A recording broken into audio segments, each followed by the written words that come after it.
AXON stock analysis and price predictions for Monday. Is Axon Enterprise stock a buy? I'll be breaking all of it down in this brief short 1 minute video. Now, I'm the only guy in this space with an actual track record of 44,000 videos and 5 years of experience. And when I say this, people think I'm lying or something. No, it's all on my YouTube channel, documented. So how I'm looking at this is quite simple.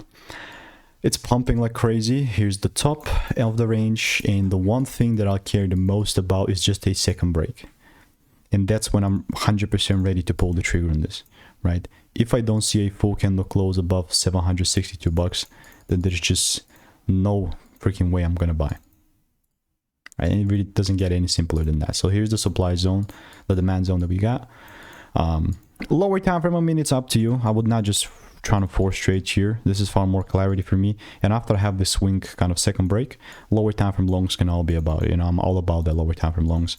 But other than that, this is how AXON is looking like. If you want to stay tuned and get my money making emails and insights, click the first link in the description and I will continue to keep you updated. Goodbye.